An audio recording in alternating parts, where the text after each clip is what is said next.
Hello students, greetings to you all. So today we are going to talk about kinematics of machines as it is our subject. So where did we get this kinematics of machines from? It is a part of theory of machines. So in theory of machines you have two parts. One of them you call it as kinematics of machines, and then the other part is called as dynamics of machines. So in kinematics of machines, what are we going to study? Kinematics of machines. The name itself states that we are going to study about motion, since kinema means motion. Kinema means motion. Okay, so we are going to study about the motion regardless the forces. We are going to not consider what force is being applied. For instance, I'm going to take an example and explain. So if you see, this is a crank, connecting rod, and then this is your piston or slider, right? So inside the cylinder, what's going to happen? There is some combustion happening. So you have some force which acts on this piston, right? So that force you won't be considering while you are analyzing this mechanism. So we are just going to consider the motion. Is it possible or not? Is the motion possible or not? So that is analyzed here. It means, like, for example, I have rotated it 30 degrees. How much did the slider slide from the initial position? For instance, if the initial position is this one and the final position, right now the position is this one. So I want to know how much distance did this slider slide. Okay, so these type of problems, and the length of crank will be given, length of connecting rod will be given, and all these things are given. You need to find out how much this distance did it travel. You need to find out, after this distance traveled, you need to find out how much the linear velocity does this slider have, and then you have to find out how much acceleration does it have. It means dx by dt needs to be found, and then d square x by dt square needs to be found. And you are familiar with the words velocity and acceleration, so these are equal to those terms. Okay, so finding out all this, it is kinematics, because motion means displacement, motion means it is having velocity, motion means it's even having acceleration. So all these things you need to find out, okay, in kinematics of machines. So this is your task. So now then, what is a machine? What is a machine? We even need to define what a machine is. So machine is any system that can take energy as input and do some manipulation and then perform some useful work. It means, see, this is a machine. Let's say this is a machine. So what does it take? It takes some input, right? Some energy input, and it gives us a useful work. Okay, it gives us useful work. So this system is called a machine. Machine is a system where energy is taken as input and some manipulation is done, and then you get it as a useful work done. And now, what is theory? Here, what is theory? Theory means it is a logical explanation. Okay, theory means it is a logical explanation. So what did come first? Did the machine come first or theory come first? Definitely we can say that machine has come first, right? Because machine is a something which is about to get miss for our comfort, for our luxuries. We have built machine, right? So first we have taken machine, and then we have seen a common base to all the machines. Then you called it theory. You made it theory. Logical explanation means it is a common base. Okay. So now we know what is theory, what is machine, what is the meaning of kinema. kinema. Okay, it comes till here. Kinema means motion. So 1 second, let me correct this. Let's take a different ink. Yeah, it's a different ink. Okay, and then kinema, it comes till here. Kinema till here, this means it is motion. Okay, so these are the different things which we have seen. Now we will go through few examples of machines. So few in those few examples you see here, I'll just show you. I'll try to draw a few examples for you. Here, this one and this one. Let this be a frame of something. Okay, and then we have another link. Each link I'm representing with a different color. If you see the same color, the meaning is that it is a single link. Okay, if you see this, yes, got it. And then now, okay, I'll just draw a line. Yes, and then let's draw another line.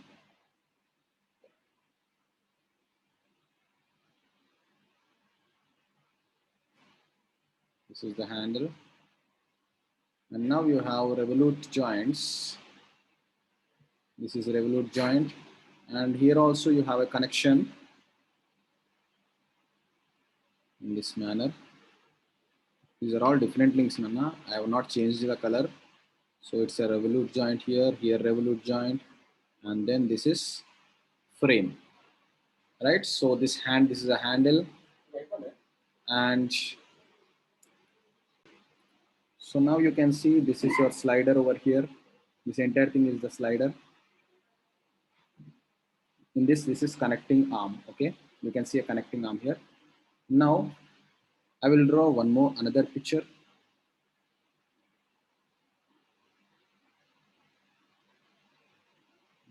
Okay, this fashion, and then you even have a cutting edge tool. So this is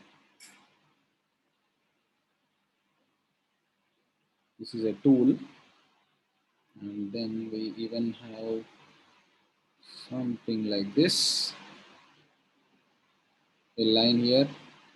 Okay, and then a line here. This is a guide where it can move easily. Okay, and you have this one, and now you have even this type, and then this link is connected to this one in this manner. Okay, I just drew it. Now this is the handle, right? This is a revolute joint here, and this is a fixed part. You can see fixed part. You have handle, right? Handle. Using this, once you press it down, this cutter, this blade will shear the sheet. This is a sheet. It will just cut it, right? It is placed like this, and it will cut, and it will become two pieces. Okay, this is one, and I have another example also for you people. Let's take an example. All right, so this, and then you have a block here, slider. This is the slider, and then you even have two links, out of which one link is connected here. You can connect it here, right? And then the other link, is connected here.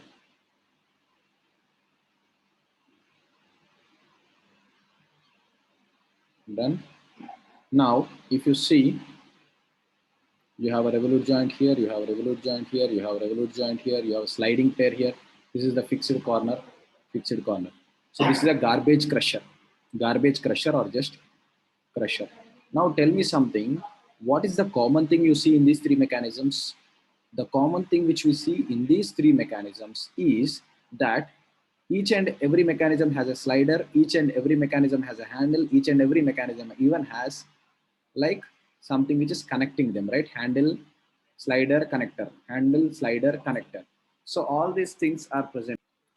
So what does this say? This says that we have a common ground for all these mechanisms, So this type of mechanisms are called slider crank mechanism. If you see here, this is actually having a crank, connecting rod, slider. It means the soul is same in each and every mechanism, but their purpose is different. This mechanism will bring water out, its hand pump mechanism, and this is a punching machine. It is a punching machine. This is a garbage crusher. So these are all inspired from slider crank mechanism. So the inspiration is slider crank. Okay, slider crank mechanism. So you have a common ground for each and every mechanism here. Yes. So that is what I wanted to show in this example. So now the next question comes up, what is a link? This is a very common question that each and most of our students have. So what is a link? Any member which performs motion relative to another member. What is the link? Link is any member which performs motion relative to, it should perform motion relative to another member. So this is your definition for link. Okay, it means, let's take an example of this slider crank mechanism. This is the crank, this is connecting rod, and this is your slider. So now you name it such that, see, each link should be numbered, right? So link number 1 is always fixed. So with respect to link 1, the crank is rotating, right? So 2, and with respect to 2 or 1, you take anything. This connecting rod also is rotating, so make it 3, and 4 is also having some relative motion, right? So then, sir, why did you name the fixed link as 1? Why are we naming it? See, when you see relative to 4, you see that relative to 1, 4 is having motion. Similarly, relative to 4, 1 also is having motion. Like, for example, you are going in a bus. You are going in a bus. You look at the trees, the trees, the trees. You see that as the bus is moving forward, the trees are going backwards. It actually tree is not moving, but there is relative motion between bus and the tree. If you sit on the tree, you see that the bus is having motion, right? So the meaning is that we are talking not about absolute motion, but about, see, motion relative to another member. It means if you look from 1, 2 is moving, right? Yes, so they are having relative motion. That's it. That's why you are taking for the fixed link also 1. Okay, that is the way you count it. So that is the definition of links. Now links are few types. So the first type you see is, if a link is connected to two other links, it's called a binary link. So you have a link here which is connected to two other links. I'm going to take this one revolute pair, this another revolute. So this type of connectivity is called binary link. If a link is connected to three other links, if a link is connected to three other links, it's called ternary link. So let's show that. So the link is connected in such format.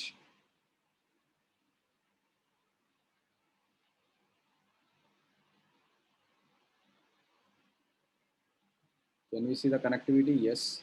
So three other links means, again I have to put three places where I can join other links.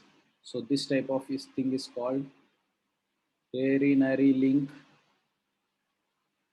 If a link is connected to four other links, if a link is connected to four other links, so it's called as quaternary link. So this one connection, this another connection, this another, and this another. So this type is called quaternary link. And now if a link is connected to five other links, it is called pentanary link. So let me just draw it. 1, 2, 3, 4, and 5. 5 revolute joint, 5 joints you can connect it with. So this is called pentanary link. Okay.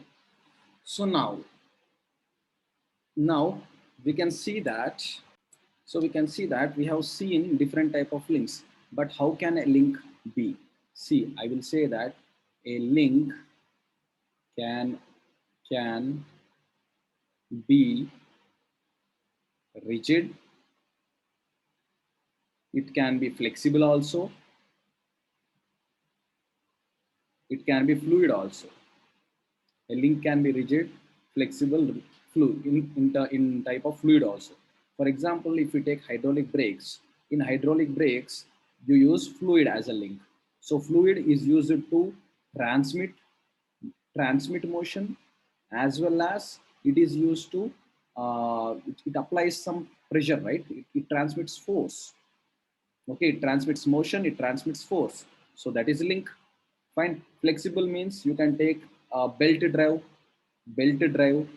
Okay, belt drive as an example. So you can take it as an example, belt drive, rope drive, and chain drive. So all these things are examples. So only rule is they are resistive. They should be resistive members.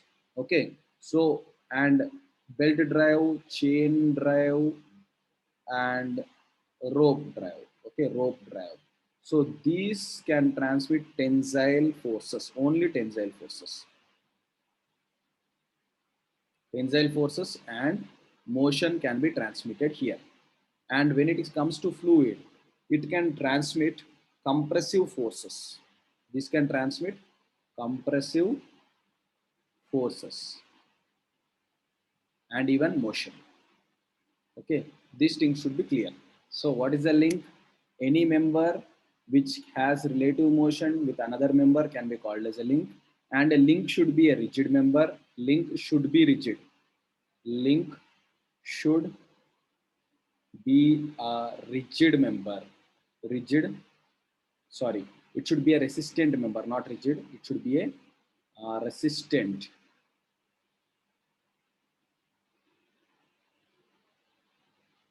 Let me just erase it properly. I have some. Yeah, it should be a resistant member.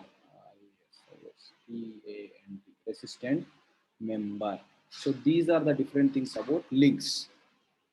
Got it? So now we are going to talk about connections. Now we're going to talk about connection. You have different names with which you are calling it. You can call it a connection. You can call it a joint. You can call it a pair. You call it a kinematic pair. See, if we just call it a joint or a connection, see, connection and joints are of various types. Like even if you weld it, you have a joint. You put a rivet, you have a joint. You stitch it up, stitching, that is also a joint. You apply glue, that is also joint. You apply Fevikwik, that is also a joint. But here we mentioned clearly it is kinematic pair. Kinematic means a pair or a joint which allows motion. So you can say that kinematic joint or kinematic connection or kinematic pair. So that those are the better terms to use. So here it is a joint, but relative motion is possible. That's why it's called kinematic pair. That is the important point to note down. Now, Riolux. There is a person called Riolux. So in 1876, this person has divided the pairs into two types. One is lower pair, one is higher pair. He has a defined class even in pairs. Pairs means kinematic pairs. So they are lower pairs and higher pairs. So based on the connection. So you can note down this. If two bodies are connected in such a way that you have contact at all points of a surface segment is lower pair. So I'm directly writing here example. If two bodies are connected in such a way that you have contact at all points of a surface segment, it is called a lower pair. So now I'm going to give you an example of a lower pair. Okay. So and the example goes this way. For example, you have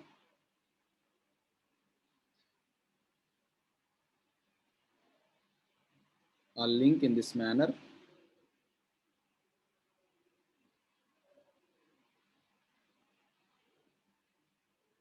Okay, this is a link, and then this link is connected to some other link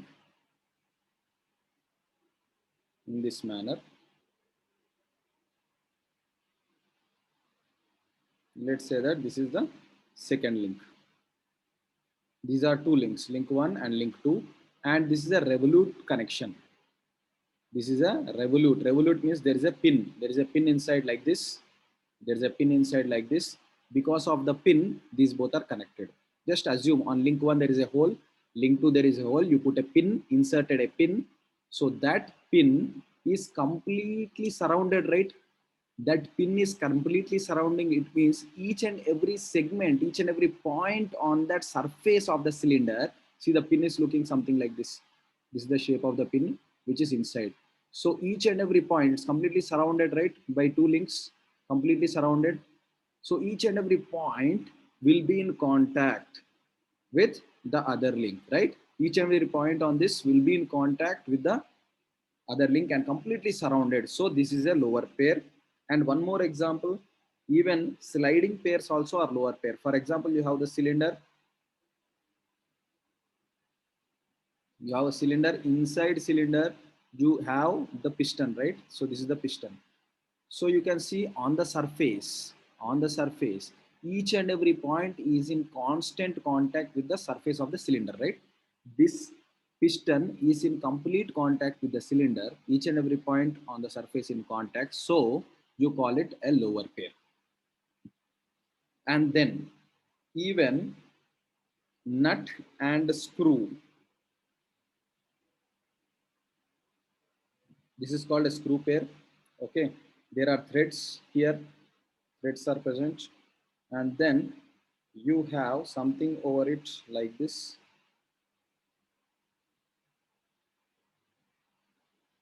And there is a screw threads here. Okay.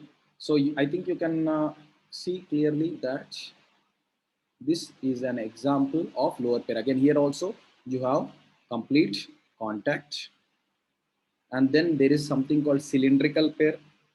So you can see cylindrical pair. I'll just draw it here.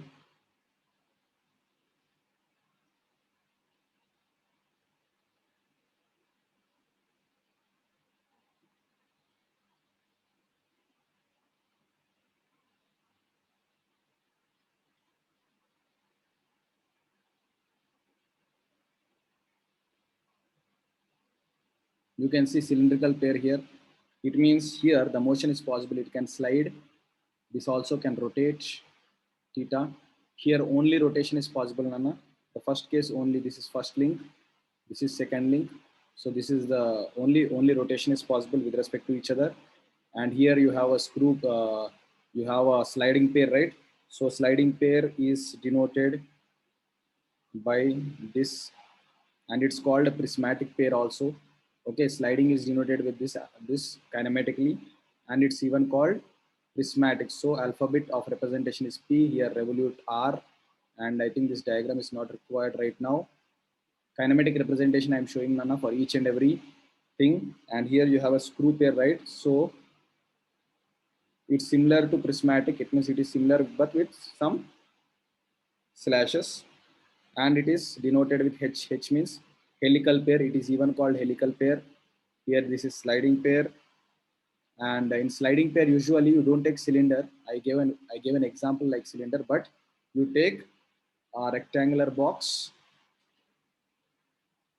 You take a rectangular box, and inside a rectangular box you have a hole, and inside that you have,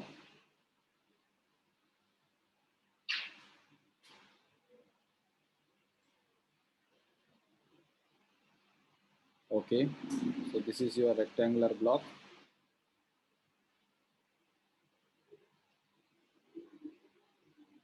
Yes, inside this rectangular block you have a hole.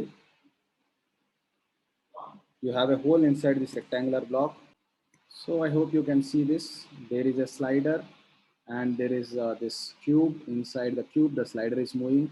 Only sliding is possible. There is no other possibility of rotation in this sliding pair, right? Only sliding possible prismatic pair.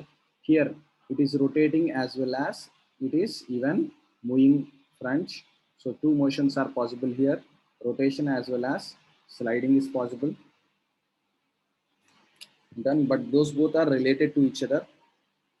And here both are unrelated, like in cylindrical pair, both rotation as well as sliding is there. And finally we have something called a spherical pair. Let me try to draw it. This is a spherical pair. So this is a link, and then oh my, one second, let's draw a circle first. It will be easier. Draw a circle, and then you can draw a small arc.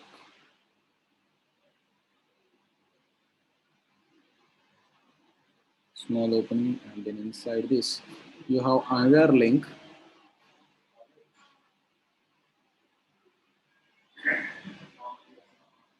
This is another link, right? And you have this one. The entire thing is the same. And here in this is the first link. Now this is called a spherical pair. In spherical pair, this is link 1 and this is link 2. So spherical joint, there are three motions possible. So rotation about three axes is possible. So rotation about X, Y, and Z is possible here. Okay, so this revolute joint allows three types of motions.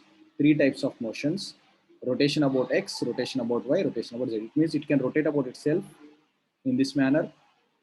It can be rotated in this manner also. It can be rotated in this manner also. So total three rotations are possible. Three mutually perpendicular rotations are possible.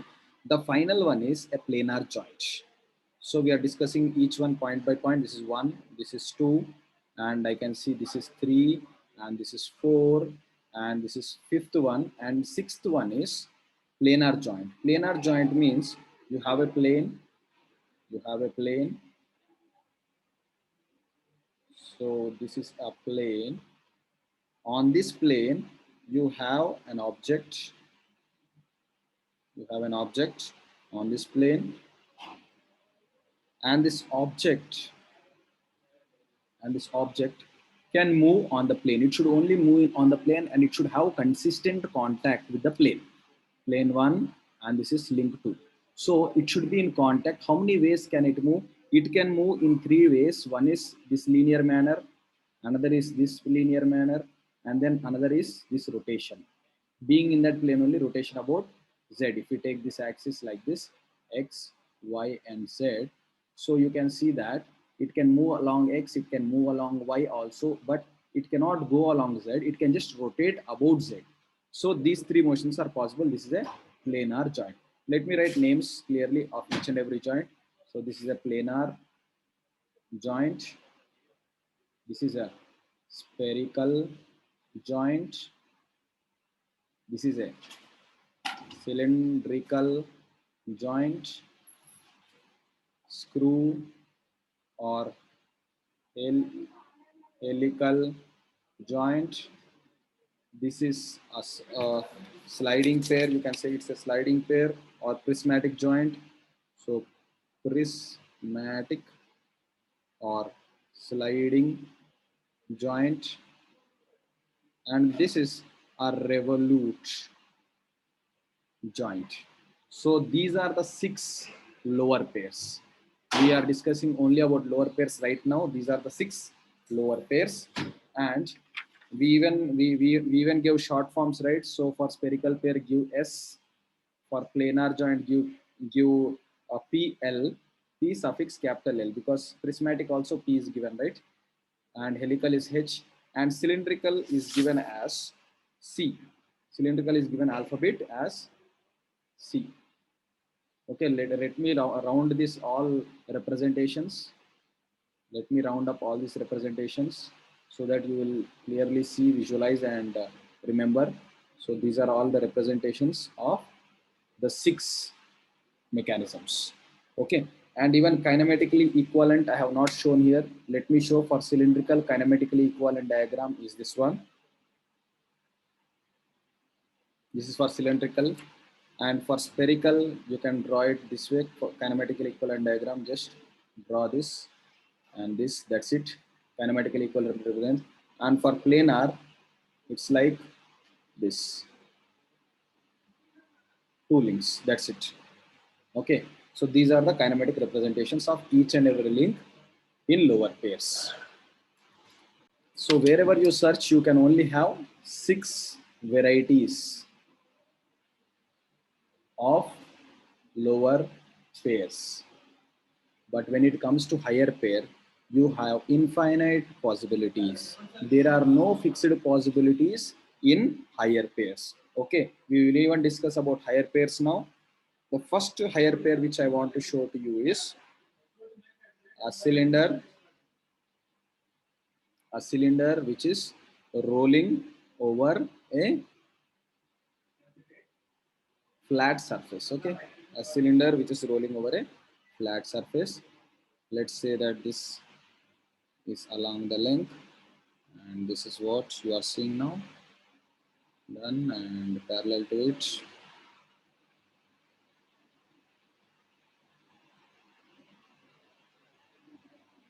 draw a line parallel to it and just connect it here.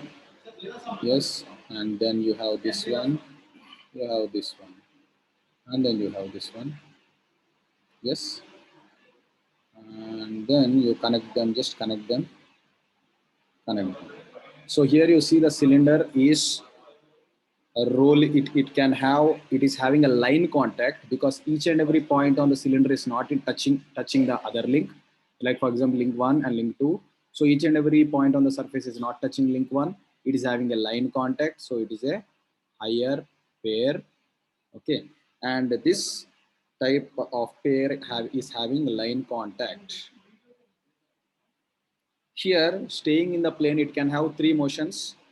Yes, one is along X, then another is along Z. For example, if we take this as Z, along Z, and then the rotation theta about Y.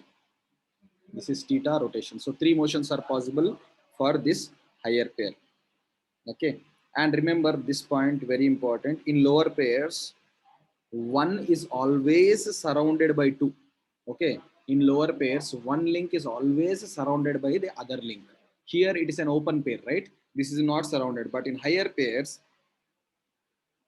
we can easily imagine that they are separating from each other, right? But if they are separated, they are not a pair.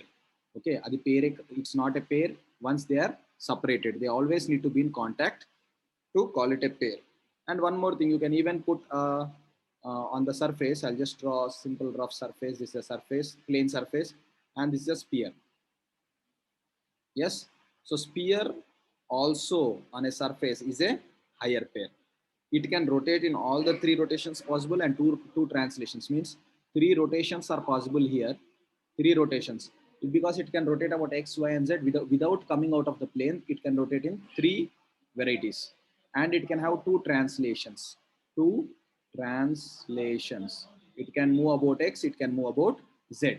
Okay, and rotation is possible in all the directions. So remember that. Okay, so this is your another type of pair which has point contact. So 2 examples I have given. One is line contact, one is point contact, and we have n number of possibilities in higher pairs. Many possibilities are possible. Okay, so now few things about lower pairs we will discuss. Lower pairs are self-closed pairs. Lower pairs are what? Self-closed. So you can see lower pairs are self-closed. Okay, because they are self-closed, lubrication is easy. lubrication is easy, and higher pairs are force closed. Force closed.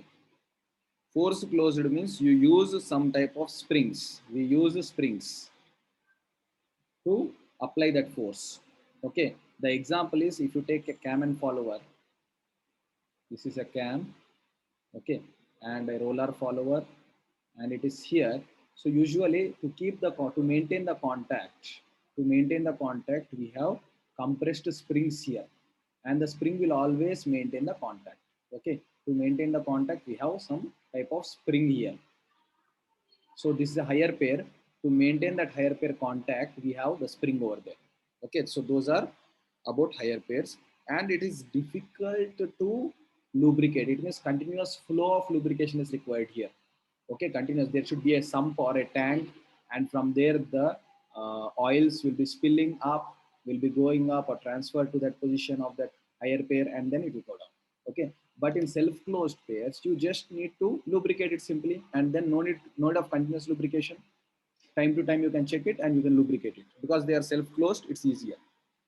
Okay, and one more point, because of more area contact in lower pairs, they have less contact stresses. Contact stresses are less. But in higher pairs, contact stresses are very high.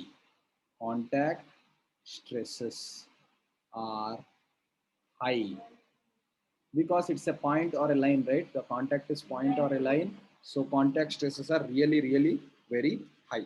So these are few points and few differences over here. Okay. Now we will talk about constraint. What is the meaning of constraint? So constraint means it is restriction. Constraint means restriction. And how are the different type of restrictions based on different joints? So that's what we are going to know now. What are the different type of restrictions based on joints? So now for instance, yes. So for instance here you have a cylindrical joint type of thing. One second, there is a hole in this block, and then if you look at this point, this is a cylindrical joint. This is a cylindrical rod in a hole. Okay, a cylindrical rod in a hole, in a hole. Okay, so this is a cylindrical rod in a hole. How many ways can it move? This is one and this is two, and this two is actually fixed to the ground clearly. Okay, so I can see that we can slide this in this and this direction, as well as we can rotate link one, right? So we can slide it and rotate it. So motion cannot be predicted exactly. Okay, motion cannot be predicted exactly. Anything can happen here. It means if you apply a force, it might slide or it might rotate. Based on the application of force, it will do its job. But the exact motion cannot be predicted. So this type of motion is called incompletely constrained motion mechanism. Okay, incompletely constrained. Incompletely constrained. So this is your incompletely constrained because motion cannot be predicted. So simple logic I will tell you, if there is more than one motion, so if there is more than one motion, then you will say that it is incompletely constrained. Okay, only you should have one motion, only then it is completely constrained. Okay, now let's see another mechanism as an example. See, this is a block over here, and you can see that there is another link. This is another link, and here on both the ends there are collars. On both the ends you can see there are collars. So collars are fixed to the link itself, so I will draw the collar in this manner, and this is another collar which is fixed to the link. Now students, tell me what are the different possibilities here. Can it translate? Can the link translate? Can the link translate? Is it possible? This translation, is it possible? Not possible, because there are collars. Only rotation is possible here. Only rotation is possible in this case. Yes. So only rotation possibility, and only rotation is possible. So motion can be exactly predicted, since only rotation is possible. Whatever you do, you can only rotate it. Whatever you do, you try to push it, it won't go. Only rotation is possible. The motion can be exactly predicted. So this type of motion is called completely constrained. Completely constrained motion. Okay, completely constrained motion. Now we have another example. After that example, you will have a clear picture. So this here, let me undo it. Let me draw using a line, because it is better than and more comfortable. Okay, so till here I have taken this, and then we will take. See, it's same like the first case. I have taken in all these cases only the first case only, and I'm doing improvements in that first case. Okay, this is a cylinder inside. Yes, and then you have a collar. You have collar only on just on one side. So this side you have a collar. Now you are, see, if you want, you can translate also, you can rotate also, right? But now what I'm doing is, I am putting an external force. I'm putting an external force. An external force is applied here. Okay, I'm applying an external force. Now only rotation is possible. You can check now, only rotation is possible. Earlier translation was possible. I put a collar and I am applying only a force. It means using external force, I made it completely constrained. So using external force to make it completely constrained.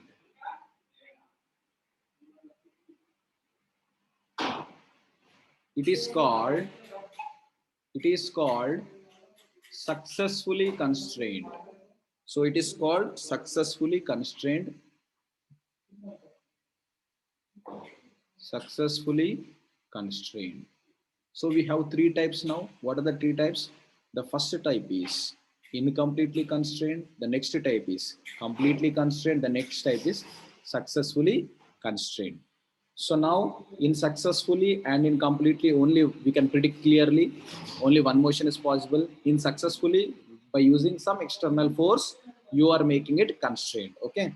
In the first case, incompletely constrained, more than one motion is possible, a cylinder in a hole. So all these three things are a cylinder in a hole, but one is with two collars, another is with a force and a collar, and another is without any collar. Okay. So this is about constrained motion. Now we are going to talk about what a kinematic chain is. What is a kinematic chain? So what is the meaning of chain? Chain means it has different links, right? So link 1, link 2, link 3, link 4. Okay, hold on, little neat. So link 1, link 2, even in your chains in your neck, link 3, link 4, link 5. Chain means usually you see that it is like this, right? Yes, connecting, connecting, connecting, and then connecting. And there is revolute. See here, the motion is possible. See, I put a joint here. I put revolute joint. I'm putting dots. So what is the meaning of kinematic chain? The meaning is kinema means motion, a chain in which motion is possible. So if there is motion possible, relative motion possible, then it is called a kinematic chain. So what should be possible? Relative motion should be possible. An example is, already we have seen this case. So there is a slider, and then you have a revolute pay joint here, and then this is a handle, and this is your connecting arm. So this is a garbage crusher. Relative motion is possible between each and every link. So it is a kinematic chain until, see, this is a kinematic chain right now. Now, once you fix any one of the links, it becomes a mechanism. A kinematic chain becomes a mechanism when you fix one of the links. Unless you fix one of the links, it is not a mechanism. It's just a chain, kinematic chain. Fix one of the mechanisms, then you get it as it is a mechanism. Okay, any one link you can fix, anyone. It might be a handle, you can fix a slider, you can fix a connecting arm, fix anything you want. You fix one of the links, fixing one of the links,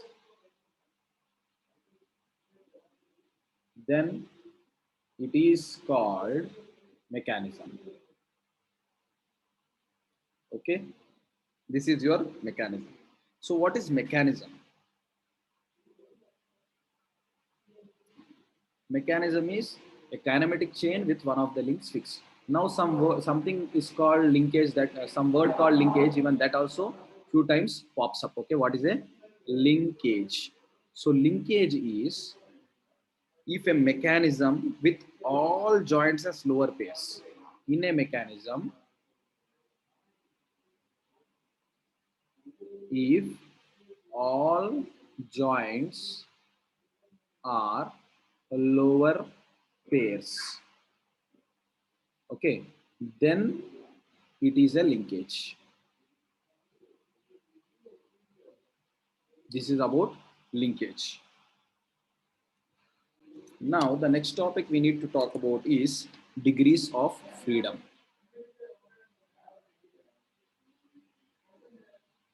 So what is degrees of freedom? So degrees of freedom is the minimum number of independent parameters. Minimum number of independent parameters required to completely specify the position and orientation of a body is called degrees of freedom. Okay, so it is the minimum number of parameters required to completely specify the position and orientation of a body in space. Okay, so now let's take an example. Few examples I will take. We'll start right from a plane. Okay, we will start right from a plane. This is x-axis and this is y-axis. Okay, and this is a plane, xy plane, xy plane. So in this plane, I am saying that I have a point. I have a point. Now to completely specify the position of this point P, how many independent parameters are required? How many independent parameters are required? I can easily say that I need just two parameters. One is this, another is this, right? I just need two parameters. One is the y coordinate and another is the x coordinate. That's it. So in this example, I'll write clearly two parameters are required.